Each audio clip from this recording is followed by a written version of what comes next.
हिमाचल प्रदेश की राजधानी शिमला भारत का एक लोकप्रिय हिल स्टेशन है क्योंकि यहाँ की खूबसूरती ही कुछ ऐसी है जो कि मन को मोह लेती है। शिमला की सुंदरता से आकर्षित होकर पर्यटक काफी संख्या में यहाँ आते हैं। पहाड़ों की रानी, पहाड़ों का दिल जैसे नामों से प्रसिद्ध शिमला की हसीन वादियाँ पर्यटकों के आकर्षण का केंद्र है। नमस्कार दोस्तों, मैं हूं आगम सिंह सिसोदिया। शिमला में आप सभी का स्वागत है। अगर आप शिमला घूमने का विचार कर रहे हैं तो आज हम आपको शिमला के लिए कंप्लीट गाइड करेंगे और यहाँ के सभी फेमस टूरिस्ट प्लेसेस को आपको अच्छे से दिखाएंगे। तो आइए मिलकर एक्सप्लोर करते हैं शिमला। आज है हमारे इस टूर का पहला दिन और हम पहुंच चुके हैं चंडीगढ़ रेलवे स्टेशन पर। आप कहीं पर भी रहते हो, आपको सबसे पहले पहुंच जाना है चंडीगढ़। चंडीगढ़ आप बाय ट्रेन भी आ सकते हैं और चाहे तो बाय फ्लाइट भी आ सकते हैं क्योंकि यहाँ पर एयरपोर्ट की काफ़ी अच्छी सुविधा है। और अगर आप दिल्ली से आ रहे हैं तो दिल्ली से शिमला की डायरेक्ट बसेस भी चलती हैं जिससे बहुत आसानी से आप शिमला पहुंच सकते हैं। दिल्ली से शिमला का डिस्टेंस है लगभग 360 किलोमीटर्स का, जिसे बाय बस बहुत आसानी से पार किया जा सकता है। अभी शिमला हम जा रहे हैं एक प्राइवेट कैब की सहायता से जो कि हमारे टूर पैकेज में शामिल है। लेकिन अगर आप एक टूर पैकेज नहीं लेते हैं या फिर प्राइवेट कैब से नहीं जाना चाहते हैं, थोड़ा बजट फ्रेंडली टूर करना चाहते हैं, तो चंडीगढ़ से कई सारी बसेस हैं जो कि शिमला के लिए डायरेक्टली जाती हैं। HRTC की कई सारी बसेस हैं जो कि यहाँ से रेगुलर जाती हैं, तो आप उससे शिमला तक पहुँच सकते हैं। चंडीगढ़ से शिमला का डिस्टेंस है लगभग 110 किलोमीटर का, जिसे पार करने में लगभग 3 से 3.5 घंटे का समय लगता है।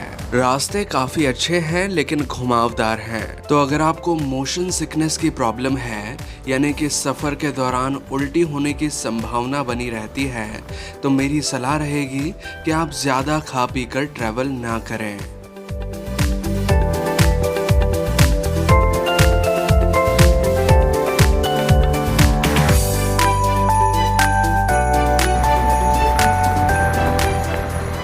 अब हम पहुंच चुके हैं शिमला में। हम तो यहाँ अपनी प्राइवेट कैब के थ्रू पहुँचे हैं, लेकिन अगर आप शिमला बाय बस आते हैं तो बस आपको ड्रॉप करती है ISBT बस स्टैंड शिमला में, जो कि शिमला का मुख्य बस स्टैंड है। शिमला में कुछ और बस स्टैंड भी हैं, जैसे कि शिमला का पुराना बस स्टैंड या फिर वोल्वो बस स्टैंड, जहाँ पर भी आप अपना ड्रॉप ले सकते हैं। लेकिन जो मुख्य बस स्टैंड एरिया है शिमला का, वो है ये वाला bus stand, ISBT bus stand जिसे कहा जाता है।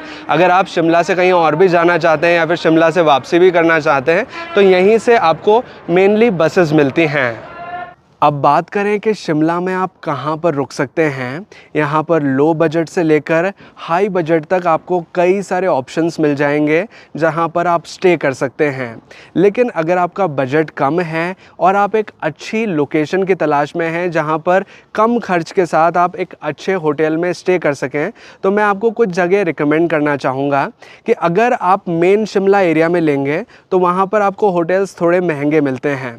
लेकिन अगर आप शिमला के थोड़े आउटर एरिया में आ जाते हैं, for example main Shimla area वहाँ पर है, जो आप मेरे पीछे देख पाएंगे वो मेन शिमला एरिया है। अगर उस एरिया से थोड़ा सा आप पीछे की ओर आते हैं, लगभग 2-4 किलोमीटर पहले ही आ जाते हैं, मतलब शिमला सेंटर से थोड़ी दूरी पर आते हैं, जैसे कि ये लोकेशन आप देखेंगे, यहाँ पर कई सारे होटल्स हैं और यहाँ पर अगर आप स्टे करते हैं तो आपको यहाँ पर बजट फ्रेंडली होटल भी मिल जाएगा और अच्छी फैसिलिटी भी मिल जाएगी, तो आप यहाँ पर आसानी से स्टे कर सकते हैं। अभी जिस लोकेशन को हमने आपको दिखाया जहाँ पर ये कई सारे होटल्स हैं, ये स्थान स्थित है संकट मोचन हनुमान मंदिर के पास में। ये मंदिर के परिसर से ये काफ़ी सारे होटल्स हैं जो कि नज़र आते हैं, यहाँ पर आप स्टे कर सकते हैं। या फिर जैसे मैंने आपको बताया कि शिमला के थोड़े आउटर एरिया में आप लेंगे, अगर मॉल रोड के करीब लेंगे तो वहाँ महंगे मिलने हैं, लेकिन अगर आप थोड़ा सा आउटर में लेंगे तो आपको काफ़ी सस्ते अच्छे होटल्स मिल जाएंगे। शिमला में जिस होटल में हम रुकने वाले हैं उस होटल का रूम टूर मैं आपको कराना चाहूँगा। वैसे तो ये होटल काफ़ी लग्जीरियस है, लेकिन इसका जो रूम है मैं आपको अंदर से दिखाना चाहूँगा जहाँ पर हम रुकने वाले हैं। आप देख पाएंगे ये हमारा होटल रूम है जो कि काफ़ी लग्जीरियस है और इसमें साफ़ सफाई का बहुत अच्छे से ख्याल रखा गया है। साथ ही इसमें वो सारी सुविधाएं हैं जो कि एक होटल रूम में होनी चाहिए। हमारे इस होटल रूम का बाथरूम एरिया भी मैं आपको दिखाना चाहूँगा। ये भी काफ़ी नीट एंड क्लीन है, इसमें भी साफ़ सफाई का बहुत अच्छे से ख्याल रखा गया है। अब हम चल रहे हैं शिमला के साइट सीन्स करने अपनी प्राइवेट कैब के थ्रू, लेकिन कुछ और ऑप्शंस भी हैं जिनकी जानकारी मैं आपको देना चाहूँगा कि अगर आप शिमला में प्राइवेट कैब बुक नहीं करते हैं या फिर किसी तरह का टूर पैकेज बुक नहीं करते हैं तो शिमला में कुछ और ऑप्शंस भी हैं, जैसे कि आप यहाँ पर बाइक या फिर स्कूटी रेंट पर ले सकते हैं जिससे कि आप शिमला को घूम सकते हैं, या फिर यहाँ पर लोकल बसेस चलती हैं, सिटी बसेस चलती हैं, उनकी सहायता से भी आप शिमला को एक्सप्लोर कर सकते हैं।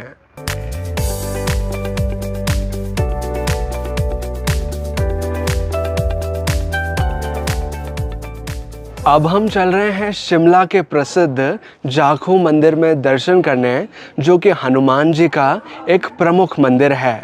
जाखू मंदिर पहाड़ी के ऊपर बना हुआ है और इस मंदिर तक पहुंचने के लिए कुछ निम्न रास्ते हैं। जैसे कि अभी आप जो हमारे पीछे रास्ता देख पा रहे होंगे, ये मॉल रोड और रिज से आता है जाखू मंदिर तक। ये सीढ़ियों वाला रास्ता है, थोड़ी चढ़ाई वाला रास्ता है, जिसे अगर आप चाहें तो ट्रैकिंग करके पार कर सकते हैं।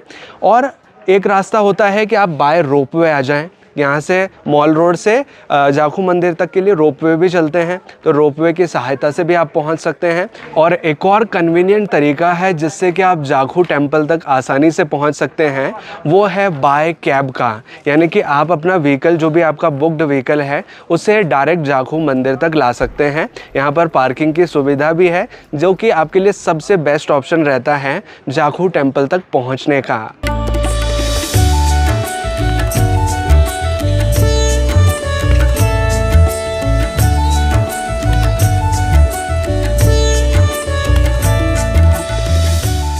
अब जाखू मंदिर के मुख्य मंदिर परिसर में हम पहुंच चुके हैं। ये है जाखू मंदिर, जो कि हनुमान जी का मुख्य मंदिर है, जहां पर हम दर्शन करेंगे और इसके बाद चलेंगे पीछे की ओर, जहां पर एक और छोटा मंदिर बना हुआ है, जहां पर हनुमान जी के चरण चिन्ह अंकित हैं। और अगर इस मंदिर से भी अगर हम थोड़ा पीछे जाते हैं तो वहां नज़र आती है हनुमान जी की एक विशालकाय प्रतिमा, जिसकी हाइट है 108 फीट्स की।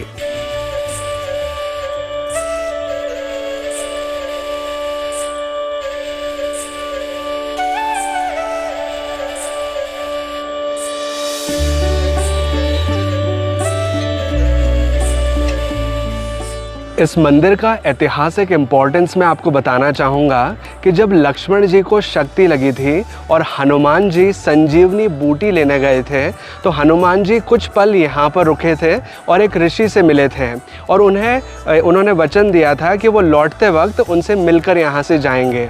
लेकिन जब हनुमान जी का युद्ध कालनेमी राक्षस से होता है तो उनका काफ़ी सारा समय वेस्ट हो जाता है और वो वापस लौटते वक्त ऋषि जी से नहीं मिल पाते। तो वो ऋषि जी इस बात को, उनकी राह देखते रहते हैं, लेकिन हनुमान जी नहीं आते। तो ऋषि जी चिंतित होते हैं और उनकी चिंता को देखकर हनुमान जी ऋषि जी को यहाँ पर दिव्य रूप में दर्शन देते हैं। इस वजह से भी इस स्थान का ऐतिहासिक इम्पोर्टेंस है।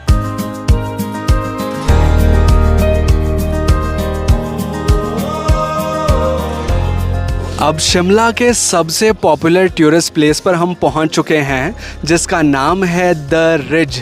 ये स्थान टूरिस्ट के बीच में इतना ज़्यादा फेमस है कि आप जब भी यहाँ पर आएंगे तो आपको यहाँ बहुत सारे टूरिस्ट नज़र आएंगे। वैसे तो ये एक ओपन ग्राउंड एरिया है जो कि काफ़ी हाइट पर बना हुआ है, लेकिन इस स्थान से जो व्यू नज़र आता है उसकी वजह से आप यहाँ देखेंगे कि हमेशा आपको यहाँ चहल पहल ही नज़र आएगी। इस स्थान की एक और विशेषता मैं आपको बताना चाहूँगा कि जो द रिज है, इसका जो ये बड़ा ग्राउंड एरिया है, इसके नीचे बड़े बड़े वाटर टैंक्स हैं और इन वाटर टैंक्स की कैपेसिटी के बारे में अगर मैं बात करूँ तो इनके अंदर 45 लाख लीटर पानी स्टोर किया जा सकता है, इतनी ज़्यादा इनकी क्षमता है। इन टैंक्स को बनाया गया था 1880 यानी कि 1880 में ब्रिटिशर्स काल में, और इनको बनाने में चूने का इस्तेमाल किया गया था। और ये टैंक्स यहाँ से नज़र नहीं आते, लेकिन ये इस स्थान की एक बहुत बड़ी विशेषता है। अब शिमला के क्राइस्ट चर्च के पास में हम पहुंच चुके हैं, जो कि द रिज पर ही बना हुआ है।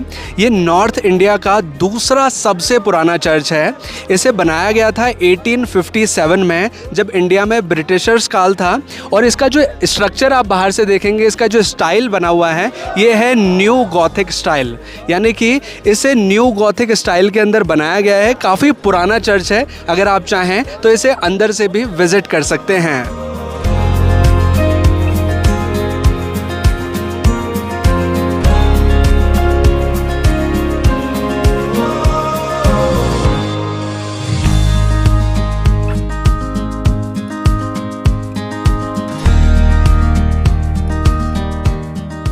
द रिज पर आप हॉर्स राइडिंग का मज़ा भी ले सकते हैं। यहाँ पर आपको कई सारे हॉर्सेस नज़र आ जाएंगे जिन पर आप राइड कर सकते हैं। अगर रेट्स के बारे में बात करूँ तो यहाँ पर एक रेट चार्ट लगाया गया है, जिसमें 100 रुपीज़ 150 रुपीज़ इस तरह से रेट्स मेंशन किए गए हैं कि कितने लोग आप हॉर्स राइड कर रहे हैं, उसके हिसाब से यहाँ पर रेट लगाई गई है। तो इस हिसाब से आप यहाँ पर हॉर्स राइडिंग भी कर सकते हैं। द रिज पर आप देखेंगे तो आपको यहाँ पर कई सारे फोटोग्राफर्स भी नज़र आएंगे, जिनसे आप बहुत अच्छे पिक्चर्स क्लिक करा सकते हैं। यहाँ पर 50 रुपीज़ में एक फ़ोटो आराम से क्लिक कर देते हैं। और अगर आप यहाँ पर एक प्रोफेशनल फ़ोटोग्राफर से फ़ोटोज़ क्लिक कराते हैं तो एक अच्छी मेमोरी आप अपने साथ ले जा सकते हैं।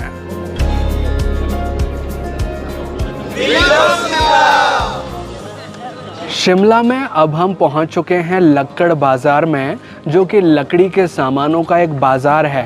यहाँ पर लकड़ी के कई तरह के सामान मिलते हैं, जैसे कि अगर आप कुछ शो पीस परचेज़ करना चाहते हैं तो वो यहाँ से आप परचेज़ कर सकते हैं। अगर आप कुछ किचन आइटम्स लेना चाहते हैं तो वो आप ले सकते हैं। और भी कई सारे जो लकड़ी के सामान हैं वो यहाँ पर ईज़िली अवेलेबल हो जाते हैं। लेकिन ये बाज़ार सिर्फ लकड़ी के आइटम्स के लिए फेमस नहीं है, यहाँ पर कई सारी और दुकानें भी हैं। जैसे कि अगर आप क्लॉथिंग्स लेना चाहते हैं, कुछ वूलन आइटम्स लेना चाहते हैं, कुछ गर्म कपड़े लेना चाहते हैं, तो वो भी आप यहाँ से परचेज़ कर सकते हैं। साथ ही यहाँ पर फूड आइटम से रिलेटेड भी कई सारी शॉप्स हैं। अगर आप कुछ फास्ट फूड ट्राई करना चाहते हैं, कुछ ऐसी चीज़ें ट्राई करना चाहते हैं जो कि हिमाचल के लोकल हैं, जैसे कि यहाँ का सिड्डू या मोमोज़, तो वो भी यहाँ पर आपको कई सारी शॉप्स नज़र आएंगी। तो वहाँ पर ये चीज़ें आप बिल्कुल रीज़नेबल प्राइस में अच्छी से ट्राई कर सकते हैं। यहाँ पर टेस्ट भी आपको अच्छा मिलेगा और साथ ही रीज़नेबल प्राइस भी मिलेगा।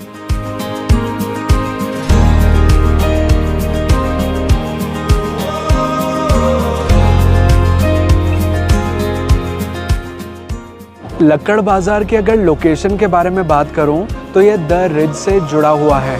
जब हम रिज से थोड़ा नीचे की ओर आते हैं तो आता है लक्कड़ बाज़ार।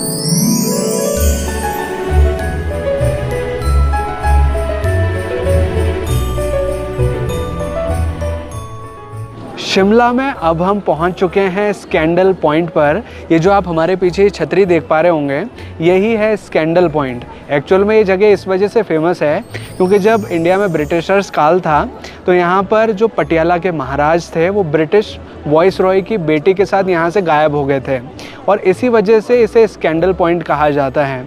हालांकि आज इसका इम्पोर्टेंस इस वजह से है क्योंकि मैं आपको दिखाना चाहूँगा कि स्कैंडल पॉइंट से जो द रिज है और कई सारे रास्ते यहाँ पर आकर मिलते हैं। जैसे कि आप ये नीचे वाला रास्ता देखेंगे, ये जाता है मॉल रोड के लिए। ये ऊपर वाला रास्ता है द रिज का, यानी कि एक जॉइनिंग पॉइंट है। और इधर वाला ये रास्ता आप देखेंगे तो ये जाता है कालीबाड़ी मंदिर के लिए, और ये एक अलग मार्केट के लिए जाता है। नीचे भी एक अलग मार्केट जाता है। मतलब कुल मिला के 4-5 रास्ते इस पॉइंट पर आकर मिलते हैं। इस वजह से भी ये पॉइंट खास है। यहीं पास में बैटनी कैसल भी बना हुआ है, जो कि एक म्यूज़ियम है, और यहाँ पर लाइट एंड साउंड शो भी होता है। तो अगर आप चाहें तो इसे भी देख सकते हैं।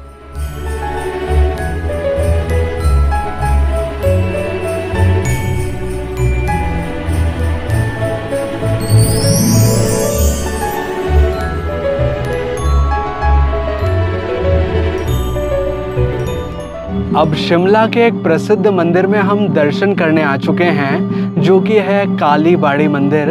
इसे श्यामला देवी मंदिर के नाम से भी जाना जाता है। ये माँ काली का मंदिर है, जहाँ पर अब हम दर्शन करेंगे।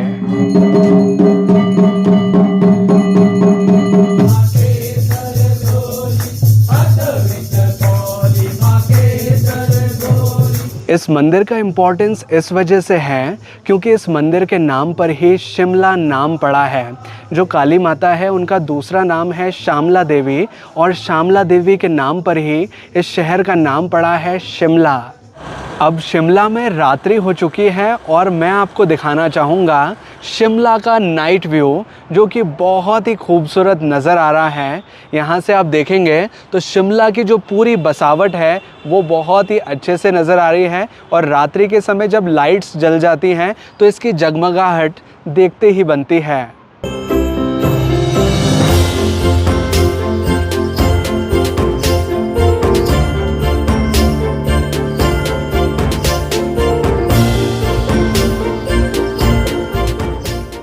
अब हम अपने होटल में वापस आ चुके हैं।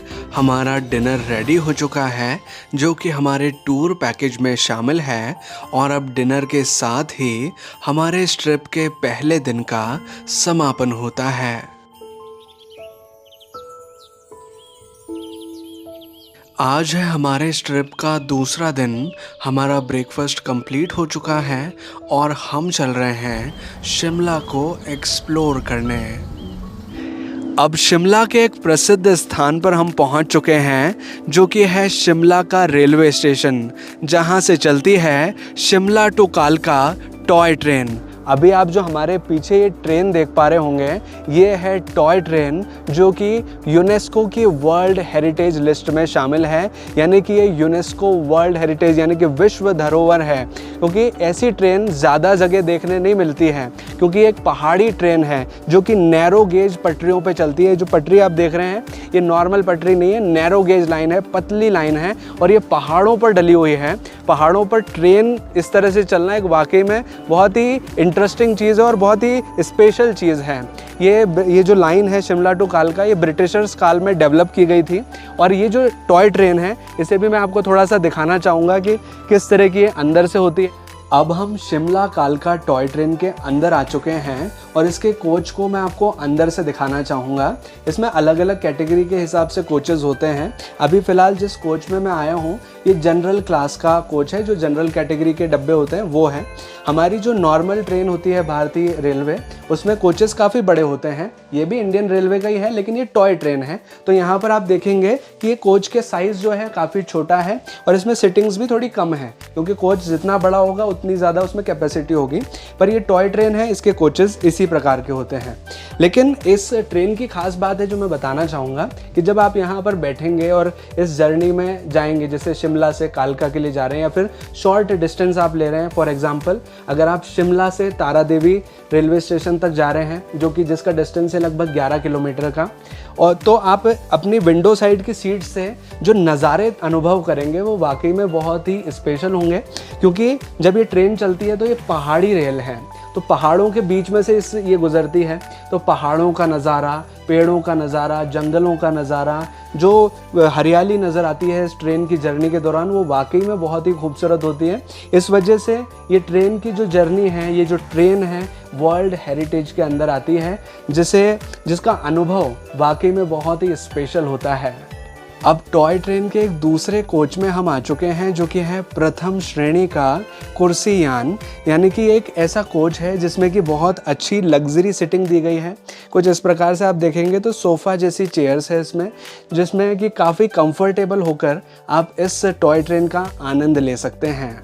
शिमला रेलवे स्टेशन की हाइट के बारे में बात करें तो यह समुद्र तल से 2076 मीटर्स की ऊंचाई पर है। अगर इसे फीट्स में बोला जाए तो 6810 फीट्स की ऊंचाई पर ये रेलवे स्टेशन बना हुआ है, जो कि काफ़ी ऊंचाई वाली प्लेस है। शिमला से कालका के लिए यहाँ पर कई सारी टॉय ट्रेन्स चलती है। लगभग दिन में 3 से 4 ट्रेन्स ऐसी हैं जिनकी रेगुलर फ्रीक्वेंसी रहती है। आप अलग अलग समय के हिसाब से ये टॉय ट्रेन की राइड ले सकते हैं। अगर बात करें कि टिकट कैसे परचेज़ कर सकते हैं, तो ऑनलाइन और ऑफलाइन ऑफलाइन दोनों तरीके से टिकट यहाँ पर लिया जा सकता है। यहाँ पर ऑफलाइन विंडो भी है जहाँ से आप टिकट ले सकते हैं, या फिर IRCTC की ऐप से या फिर वेबसाइट से आप ऑनलाइन टिकट भी बुक कर सकते हैं। एक और जानकारी है जो कि मैं आपके साथ शेयर करना चाहूँगा कि शिमला में मेन 2 रेलवे स्टेशंस हैं। एक तो अभी आपने देखा जो कि था शिमला रेलवे स्टेशन, इसके अलावा एक और है समर हिल रेलवे स्टेशन जहां से भी आप टॉय ट्रेन की राइड एंजॉय कर सकते हैं।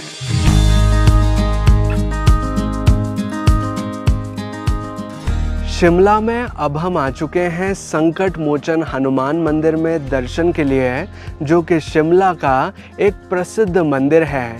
ये मंदिर है हनुमान जी का, जिसकी स्थापना की थी नीम करोली बाबा ने 1950 में।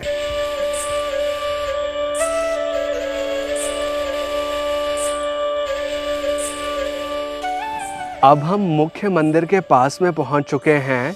ये है मुख्य मंदिर संकट मोचन हनुमान जी का, जहां पर हम भगवान हनुमान जी के दर्शन कर सकते हैं। साथ में ही यहां पर भगवान राम और माता सीता भी विराजमान हैं, जिनके भी हम यहां दर्शन कर सकते हैं।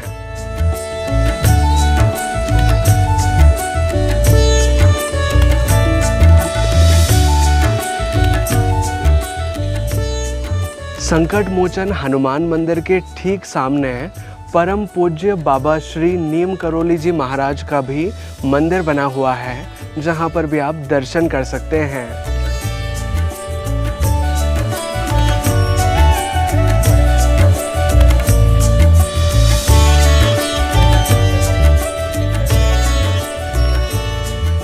मंदिर परिसर में हनुमान जी के मुख्य मंदिर के साथ साथ यहाँ कुछ और मंदिर भी बने हुए हैं, जैसे कि यहाँ पर गणपति जी का मंदिर है जो भगवान गणेश जी को समर्पित है।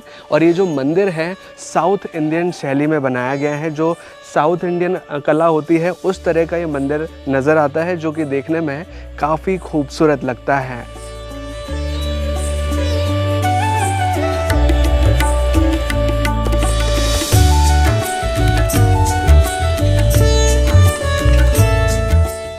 इस मंदिर की लोकेशन वाकई में बहुत ख़ास है, क्योंकि जब मंदिर के बाहरी प्रांगण में हम आते हैं तो यहाँ से शिमला का बहुत ही खूबसूरत नज़ारा नज़र आता है। ये मंदिर एक ऐसी लोकेशन पर बना हुआ है जहाँ से शिमला का हाफ सर्कल में हम नज़ारा देख पाते हैं। जैसे कि आप मेरे पीछे देख पाएंगे तो पूरा का पूरा शिमला यहाँ से बहुत सुंदर नज़र आता है। शिमला में अब हम आ चुके हैं आर्मी हेरिटेज म्यूज़ियम को देखने, जो कि अन्ना डेल में स्थित है। इस म्यूज़ियम को देखने का टिकट शुल्क लगता है 100 रुपीज़ पर पर्सन का। इसके टाइमिंग के बारे में बात करें तो ये सुबह 10 बजे से शाम को 4-5 बजे तक ओपन रहता है, लेकिन मंडे यानी कि सोमवार के दिन इस म्यूज़ियम का अवकाश होता है। ये म्यूज़ियम इंडियन आर्मी को समर्पित है। इंडियन आर्मी से जुड़ी कई सारी चीज़ें यहाँ पर देखी जा सकती हैं। इस म्यूज़ियम के अंदर राइफल फायरिंग सिमुलेटर भी है, जहाँ पर ओरिजिनल राइफल से हमें शॉट लगाना सिखाया जाता है, जिसका अनुभव काफ़ी एक्साइटिंग होता है। यहाँ पर VR डॉक्यूमेंट्री शो भी होता है, जिसमें हमें वॉर रिलेटेड डॉक्यूमेंट्री मूवी दिखाई जाती है।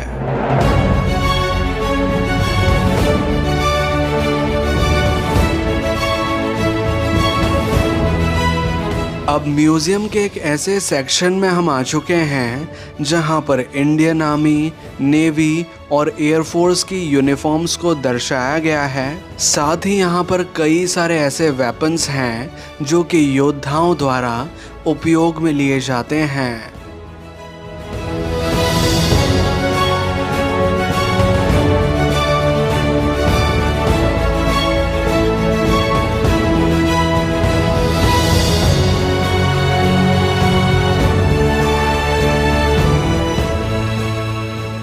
शिमला में अब हम आ चुके हैं वाइस रीगल लॉज को देखने, जिसे राष्ट्रपति निवास या फिर Indian institute of advance study के नाम से भी जाना जाता है।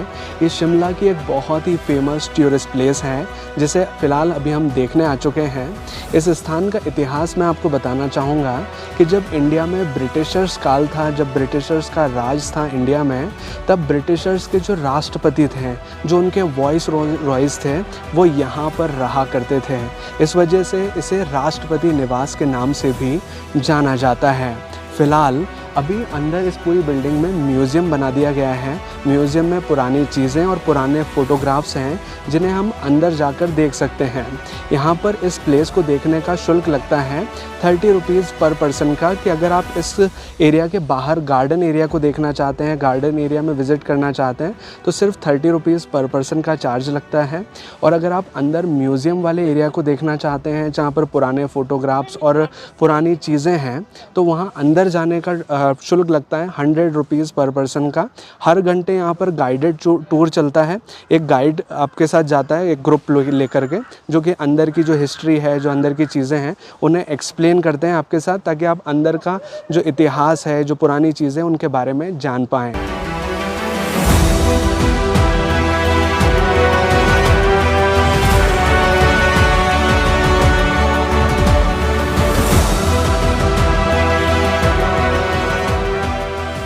वाइस रीगल लॉज के अगर अंदर आप जाना चाहें तो जा सकते हैं। अदरवाइज़ अगर आपको सिर्फ पिक्चर्स ही क्लिक करने हैं, तो आप बाहर सिर्फ 30 रुपीज़ का टिकट लेकर पिक्चर्स क्लिक कर सकते हैं। अंदर वैसे भी फ़ोटोग्राफी और वीडियोग्राफी अलाउड नहीं होती। अगर आपको सिर्फ पिक्चर्स ही क्लिक करना है तो गार्डन वाला एरिया आपके लिए बेटर रहेगा। वहाँ का 30 रुपीज़ का टिकट लेकर आप आराम से काफ़ी अच्छे फ़ोटोज़ क्लिक कर सकते हैं।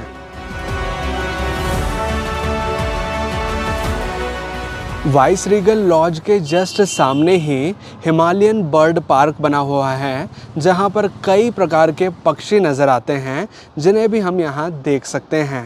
हिमालयन बर्ड पार्क को देखने का टिकट शुल्क लगता है 25 रुपीज़ पर पर्सन का, और अगर आपके साथ बच्चे हैं तो उनका चार्ज लगता है 10 रुपीज़ का। हालांकि मंडे को बर्ड पार्क का हॉलीडे होता है। इस बर्ड पार्क की सबसे बड़ी विशेषता ये है कि जब हम इस पार्क को देखने आते हैं तो हम एक पिंजरे के अंदर आते हैं, जहाँ पर ये सारे बर्ड्स हैं। वैसे तो चिड़ियाघर में हम नॉर्मली जाते हैं तो पिंजरे के अंदर से नहीं देखते हैं, पिंजरे के बाहर से कोई भी बर्ड को देखते हैं, लेकिन यहाँ पर पिंजरे के अंदर आकर बहुत ही पास में हम इन सभी पक्षियों को देख सकते हैं। जैसे कि यहाँ पर आप देखेंगे तो यहाँ पर कई सारी डक्स हैं, जो बतखें होती हैं वो यहाँ पर हैं। इसी के साथ यहाँ मोर हैं, मुर्गा मुर्गी हैं, और साथ ही जो हिमालयन बर्ड्स होते हैं, जो कि हिमालयन क्षेत्र में पाए जाते हैं, उन्हें बहुत ही नज़दीक से देख सकते हैं। ये काफ़ी अलग एक्सपीरियंस है, जो कि नॉर्मल ज़ूज़ में देखने को नहीं मिल पाता।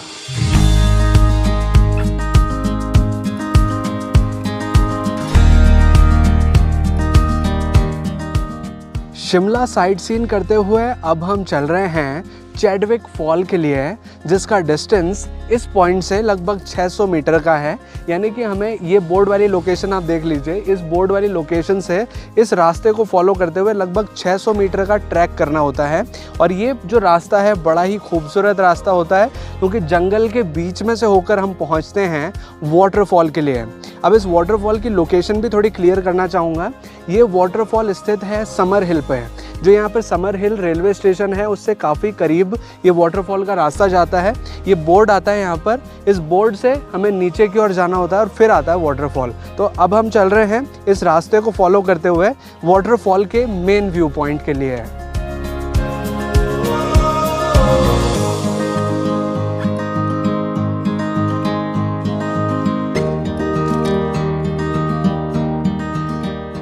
चैडविक फॉल तक जाने का रास्ता वाकई में बहुत खूबसूरत है और प्राकृतिक सुंदरता से भरा हुआ है। जब आप इस ट्रैक पर आएंगे तो आपका मन अंदर से बहुत ज़्यादा खुश हो जाएगा, क्योंकि यहाँ पर प्रकृति को आप बहुत क्लोज में, बहुत नज़दीक से एक्सपीरियंस कर पाएंगे। फाइनली अब हम पहुंच चुके हैं चैडविक फॉल के मेन व्यू पॉइंट पर। फ़िलहाल यहाँ पर झरने का फ़्लो इतना ज़्यादा नहीं है, लेकिन अगर मैं अपने एक्सपीरियंस, अपने अनुभव के बारे में बात करूँ तो इस जगह आप शिमला टूर के दौरान ज़रूर आएँ, क्योंकि ये सबसे ज़्यादा प्राकृतिक जगह है। हालांकि मॉनसून के टाइम पर अगर आप यहाँ आते हैं तो वाटरफॉल भी बहुत बढ़िया नज़र आएगा आपको, क्योंकि ये वाटरफॉल 100 मीटर की ऊंचाई से गिरता है। आप ऊपर देखेंगे तो बहुत ऊंचाई से ये वाटरफॉल आता है, और इसका जो यहाँ पर वेट एरिया है उसको देखकर नज़र आता है कि बहुत बड़ा वाटरफॉल है। मॉनसून के दौरान इसका एक अलग ही रूप नज़र आता है, तो उस दौरान अच्छा वाटरफॉल देख सकते हैं। लेकिन अगर आप एक शांति प्रिय जगह ढूंढ रहे हैं, नेचर से भरी हुई जगह ढूंढ रहे हैं, यहाँ बैठकर टाइम स्पेंड करना चाहते हैं, अगर आप कपल्स हैं, कुछ टाइम यहाँ बिताना चाहते हैं, तो बेस्ट जगह मैं रिकमेंड करना चाहूँगा, क्योंकि यहाँ पर फ्रेश एयर है, बहुत ही सुहावना माहौल है, और यहाँ बैठकर बहुत ही अच्छा टाइम स्पेंड किया जा सकता है। और इस चैडविक फॉल के बारे में कुछ चीज़ें हैं जो बताना चाहूँगा। सबसे पहली चीज़ तो 100 मीटर की ऊंचाई से तो गिरता ही है, लेकिन इसका नाम एक्चुअल में चिड़कू झार है। चिड़कू एक वर्ड है, झार मतलब झरना होता है। गौरैया चिड़िया के नाम पर इस झरने का नाम रखा गया था, लेकिन अंग्रेज़ों को चिड़कू झार प्रोनाउंसिएशन में दिक्कत आ रही थी, तो उन्होंने इस झरने का नाम चैडविक फॉल कर दिया, क्योंकि उनके लिए चैडविक बोलना ज़्यादा आसान था। तब से इसका नाम चैडविक फॉल पड़ा है। लेकिन वाकई में वर्थ इट प्लेस है, आपको शिमला टूर के दौरान यहाँ पर ज़रूर आना चाहिए।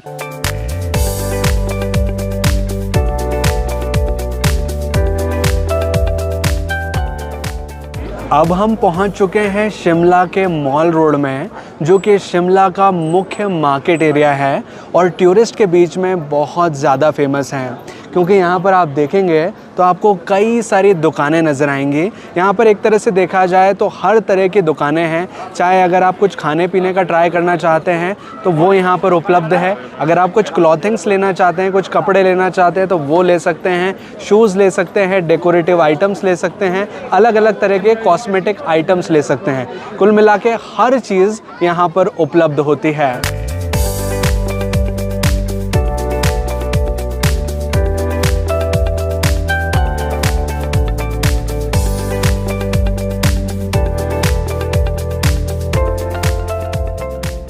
साथ ही आप यहाँ देखेंगे तो आपको कई सारे ब्रांडेड स्टोर्स भी नज़र आएंगे, जैसे कि यहाँ पूमा का स्टोर है, यहाँ पर लेविस का स्टोर है, यहाँ पर एडिडास है, यहाँ वाइल्ड क्राफ्ट है। ऐसे कई सारे ब्रांडेड शॉप्स भी आपको यहाँ पर नज़र आएंगे।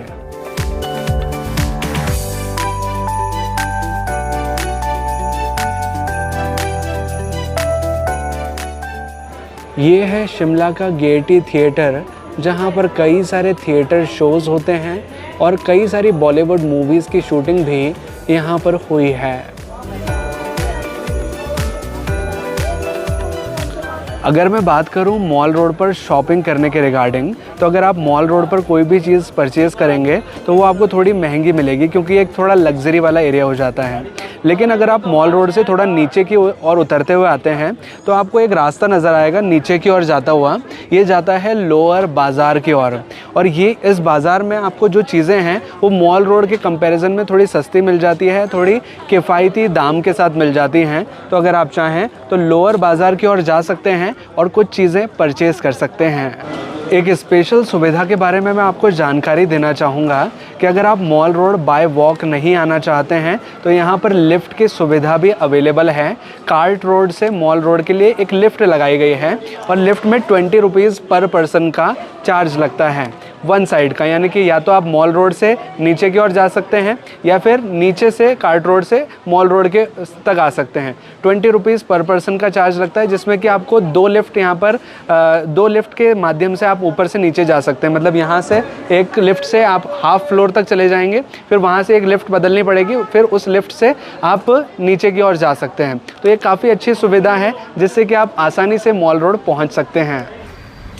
अब हम अपने होटल में वापस आ चुके हैं, जहां पर हमारा डिनर रेडी हो चुका है, और अब डिनर के साथ ही हमारे इस ट्रिप के दूसरे दिन का समापन होता है। आज है हमारे इस ट्रिप का तीसरा दिन और हम चल रहे हैं शिमला से कुफरी के लिए, जिसका डिस्टेंस है लगभग 16 किलोमीटर्स का।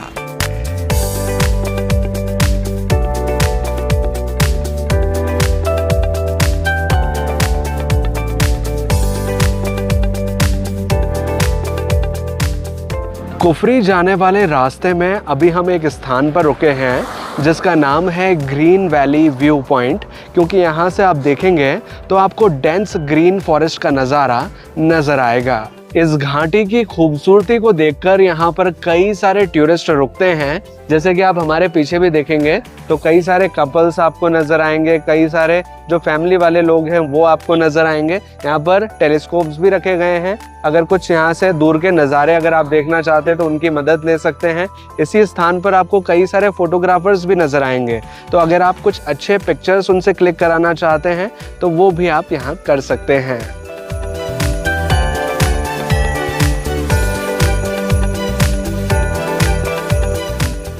अब हम पहुंच चुके हैं कुफरी में, जो कि शिमला से जुड़ा हुआ एक हिल स्टेशन है। कुफरी में कई सारे पर्यटक स्थल हैं जिन्हें हम यहाँ पर घूम सकते हैं, लेकिन एक इम्पॉर्टेंट जानकारी आपके साथ शेयर करना चाहूँगा कि कुफरी के जितने भी पर्यटक स्थल हैं, जो भी एडवेंचर एक्टिविटीज़ यहाँ पर हम कर सकते हैं, वे सभी स्थान स्थित हैं एक ऊंचाई वाले स्थान पर, जहाँ तक पहुँचने के लिए या तो हमें घोड़े की सहायता लेनी होती है या फिर 4x4 गाड़ी की सहायता लेनी होती है। फिलहाल कुफरी के सभी स्थानों को घूमने के लिए हम जा रहे हैं जिप्सी के थ्रू, और ये सभी स्थान हैं जो कि आज हम घूमेंगे, और ये कई तरह की एडवेंचर एक्टिविटीज़ हैं जिन्हें भी आज हम एंजॉय करेंगे। जिप्सी से जो हमने कंप्लीट पैकेज बुक किया है, इसका कॉस्ट हमारा लगा है 3000 रुपीज़ पर पर्सन का, जिसमें कि ये सारी एडवेंचर एक्टिविटीज़ भी आ गई और ये सारे व्यू पॉइंट्स भी आ गए जहाँ पर हम जाने वाले हैं। लेकिन एक और जानकारी आपको देना चाहूँगा कि अगर आप घोड़े से जाते हैं तो ये वाली एक्टिविटीज़ छोड़ करके ये जो इधर वाले सेक्शन की एक्टिविटीज़ हैं ये सारी आपको कराई जाती हैं, जिसका पैकेज पड़ता है 1500 रुपये पर पर्सन का। तो अगर आप चाहें तो घोड़े से जा सकते हैं, या चाहें तो एक कंप्लीट जिप्सी पैकेज ले सकते हैं जिसमें ये सारी चीज़ें शामिल होती हैं। घोड़े वाली राइड हमने पिछली बार कर ली थी, इस बार एक नया एक्सपीरियंस हम लेना चाहते हैं, इस वजह से हम इस बार चूज़ कर रहे हैं जिप्सी राइड को।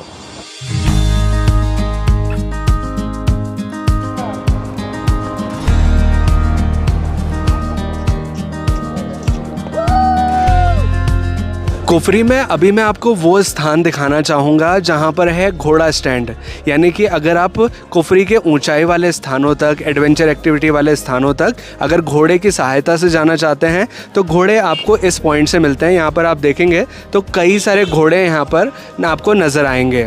फ़िलहाल हम तो जा रहे हैं अपनी 4x4 गाड़ी के थ्रू, लेकिन जानकारी के तौर पर मैं आपको ये जगह दिखाना चाह रहा हूँ।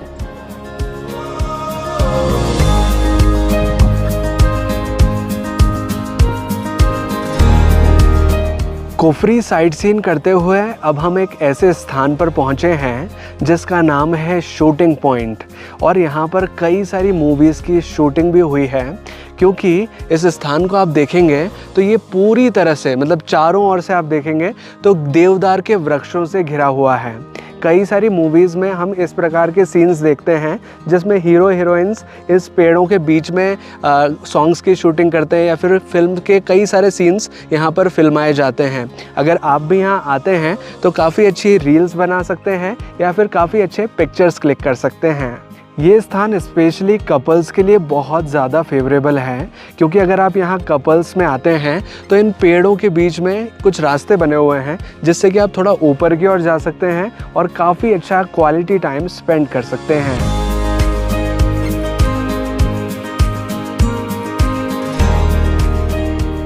कुफरी में अब हम पहुंच चुके हैं देशू पीक पर, जो कि समुद्र तल से 11,500 फीट की ऊंचाई पर है, और यहाँ से बहुत ही खूबसूरत नज़ारा देखा जा सकता है हिमालयन माउंटेन रेंज का। यहाँ से आप मेरे पीछे देखेंगे तो आपको नज़र आएंगे बर्फ़ वाले पहाड़, वो है इंडिया चाइना बॉर्डर। यहाँ पर एक आर्टिफिशियल लेक भी बना हुआ है जिसे देशू पीक लेक के नाम से जाना जाता है। ये काफ़ी ऊंचाई पर बना हुआ लेक है।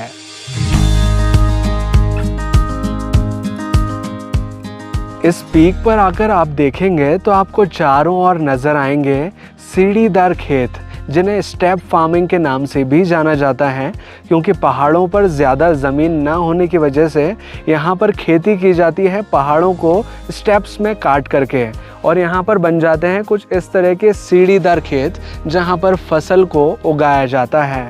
कुफरी में जब सीज़न टाइम होता है तो यहाँ पर एप्पल की खेती काफ़ी मात्रा में की जाती है और कई जगह पर यहाँ का ही एप्पल ट्रांसपोर्ट होता है। अगर आप यहाँ आते हैं तो यहाँ का लोकल एप्पल भी ट्राई कर सकते हैं। काफ़ी अलग फ्लेवर है इसका, और मतलब जो ओरिजिनल फ्लेवर है वो आपको यहाँ पर मिलेगा। देशू पीक पर अब हम चल रहे हैं माता भीमा काली मंदिर में दर्शन के लिए, जिसके लिए हमें थोड़ी स्टेप्स चढ़कर ऊपर की ओर जाना होता है।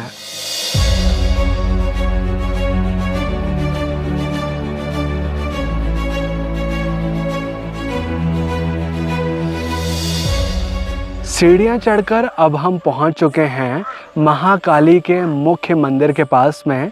ये है मुख्य मंदिर जो कि बहुत प्राचीन है। इसे बताया जाता है कि ये पांडव कालीन है। यहाँ पर माँ काली विराजमान है जिनके हम यहाँ दर्शन कर सकते हैं।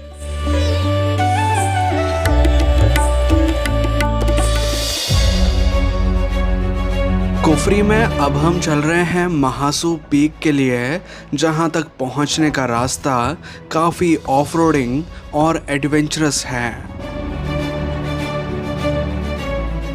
कुफरी में अब हम पहुंच चुके हैं महासू पीक पर अपनी 4x4 गाड़ी के थ्रू।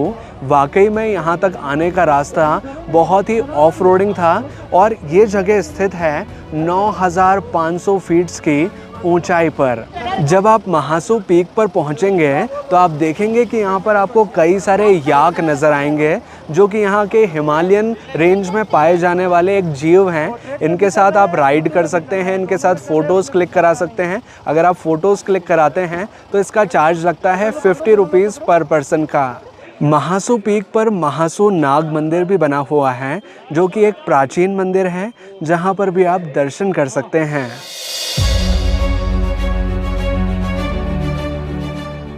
महासू पीक पर जब आप आएंगे तो आप यहाँ देखेंगे कि यहाँ पर आपको एक तरह का लोकल मार्केट टाइप का नज़र आएगा। कई सारे खाने पीने की स्टॉल्स नज़र आएंगे, कई सारी वूलन क्लॉथ्स की शॉप्स नज़र आएंगी। तो अगर आप चाहें तो कुछ चीज़ें यहाँ से ट्राई भी कर सकते हैं।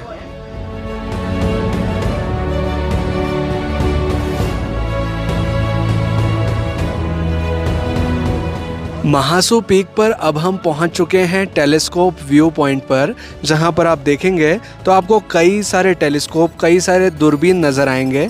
कुल मिलाकर अगर आप टेलीस्कोप व्यू पॉइंट पर आते हैं तो यहाँ पर आप देख सकते हैं 10 ऐसे पॉइंट्स जो कि बहुत दूरी पर हैं लेकिन इम्पोर्टेंस रखते हैं।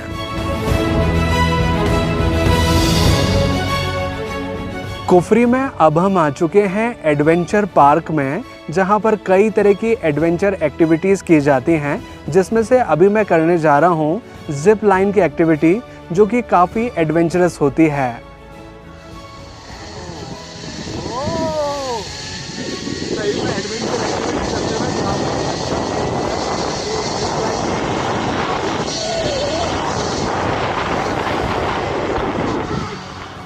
अभी जिस मंथ में हम शिमला कुफरी घूमने के लिए आए हैं, ये मंथ है जनवरी का, जब आपको यहाँ कुछ इस प्रकार का माहौल नज़र आता है। वैसे तो जनवरी फरवरी में यहाँ बर्फ़ देखने मिलती है, लेकिन इस बार इतनी ज़्यादा स्नोफॉल यहाँ पर नहीं हुई है, इस वजह से जो भी बर्फ़ थी वो पिघल चुकी है। कुफरी में अब हम आ चुके हैं हिमालयन नेचर पार्क को देखने, जो कि है कुफरी का चिड़ियाघर, जहाँ पर कई प्रकार के वाइल्ड एनिमल्स हम देखेंगे।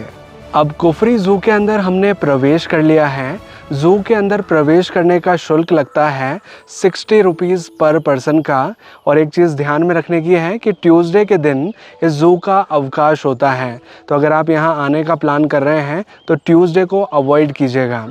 इस ज़ू के अंदर कई सारे पिंजरे हैं जहाँ पर डिफरेंट वेराइटीज़ के वाइल्ड एनिमल्स हैं, कई सारे बर्ड्स हैं जो कि हिमालयन रीजन में पाए जाते हैं, और हर्बीवोर्स एनिमल्स भी काफ़ी मात्रा में यहाँ पर हैं, जैसे कि हिरन हो गए, जो सांबर डियर्स हैं, उस तरह के हिरन काफ़ी यहाँ पर हैं। और जो मेन अट्रैक्शन है ज़ू का वो है black Himalayan bear, brown Himalayan bear and leopards, जिन्हें आप यहाँ पर देख सकते हैं।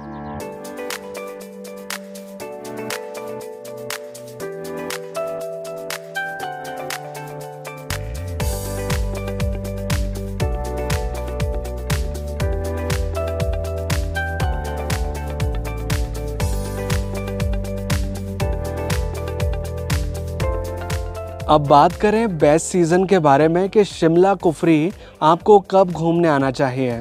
तो आप यहाँ पर साल भर में कभी भी आ सकते हैं, स्पेशली मॉनसून सीज़न को छोड़कर, क्योंकि मॉनसून में आपको थोड़ी प्रॉब्लम हो सकती है। बाकी साल भर में काफ़ी अच्छा रहेगा अगर आप यहाँ घूमने आते हैं। अगर आपको बर्फ़ देखनी है तो जनवरी और फरवरी महीने में आपको यहाँ बर्फ़ देखने मिलेगी। हालांकि अभी जिस टाइम पर हम यहाँ आए हैं यहाँ पर ज़्यादा स्नोफॉल नहीं हुई है, इस वजह से बर्फ़ नज़र नहीं आ रही। जो भी गिरी थी थोड़ी बहुत बर्फ़ वो पिघल चुकी है।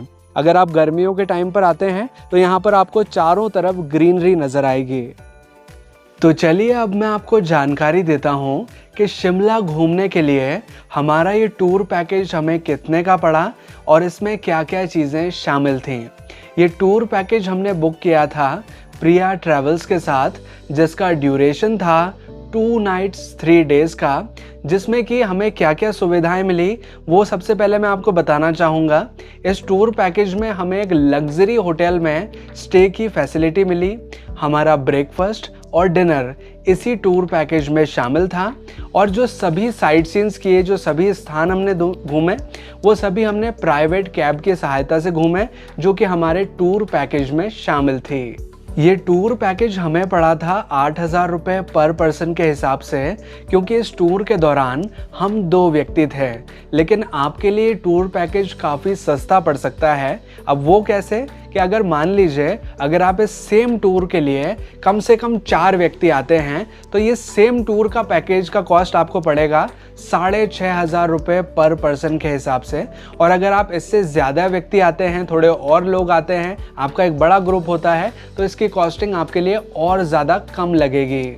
शिमला घूमने के लिए हमने तो टूर पैकेज बुक किया था, लेकिन अगर आप टूर पैकेज नहीं लेना चाहते हैं और हमारे जैसे लग्जरी होटल में रुकना चाहते हैं या फिर प्राइवेट कैब बुक करना चाहते हैं तो उनके भी एक जनरल रेट्स मैं आपको बताना चाहूँगा कि अगर आप एक होटल बुक करते हैं एक लग्जरी कैटेगरी में तो उसका कॉस्ट लगेगा आपका 3,000 रुपीज़ पर डे का, जिसमें आपका ब्रेकफास्ट और डिनर शामिल रहेगा। अगर आप एक प्राइवेट कैब बुक करते हैं 3 दिनों के लिए, क्योंकि हमारा 2 नाइट 3 डेज़ का पैकेज था, तो अगर आप 3 दिन के लिए एक प्राइवेट कैब बुक करते हैं तो उसका कॉस्ट लगता है 10,000 रुपीज़ का। तो आप चाहें तो होटल बुक कर सकते हैं, चाहें तो आप प्राइवेट कैब भी ले सकते हैं या फिर आप एक कंप्लीट पैकेज ले सकते हैं। अगर जो भी चीज़ आपको लेनी है आप कांटेक्ट कर सकते हैं प्रिया ट्रैवल्स के साथ। उनके कई सारे होटल्स हैं, कई सारे उनके अंडर में आते हैं होटल्स, और उनकी गाड़ियों का ट्रांसपोर्ट भी काफ़ी बड़ा है। तो अगर आप चाहें तो प्रिया ट्रैवल्स के साथ कांटेक्ट कर सकते हैं, या तो अपना टूर पैकेज बुक कर सकते हैं या होटल्स या कैब ले सकते हैं। प्रिया ट्रैवल्स के कांटेक्ट डिटेल्स हमने डिस्क्रिप्शन में दे दिए हैं, साथ ही पिन कमेंट में पिन भी कर दिए हैं, जहां से आप उनके साथ कांटेक्ट करके अपना टूर पैकेज बुक कर सकते हैं। तो ये है शिमला और शिमला घूमने से जुड़ी संपूर्ण जानकारी। आई होप कि आपको ये वीडियो अच्छा लगा होगा। अगर आपको ये वीडियो अच्छा लगा है तो प्लीज़ वीडियो को लाइक कीजिएगा, इसे शेयर ज़रूर कीजिएगा अपने दोस्तों और अपने फैमिली मेम्बर्स के साथ। और अगर आपको ये वीडियो जेन्युइनली अच्छा लगा है तो प्लीज़ अपना रिव्यू नीचे कमेंट सेक्शन में भी मेंशन करें। हमें कमेंट करके बताएं कि आपको ये वीडियो कैसा लगा है। और अगर आपने चैनल अभी तक सब्सक्राइब नहीं किया है तो प्लीज़ चैनल को सब्सक्राइब कीजिए, बेल आइकन को दबाकर ऑल पे प्रेस कीजिए ताकि इसी तरह के वीडियो नोटिफिकेशंस आपको आगे भी मिलते रहें। और अगर आप चाहें तो मुझे इंस्टाग्राम पे भी फॉलो कर सकते हैं। मेरा इंस्टाग्राम आईडी है आगम सिंह सिसोदिया, जिसका लिंक हमने डिस्क्रिप्शन में भी दिया हुआ है।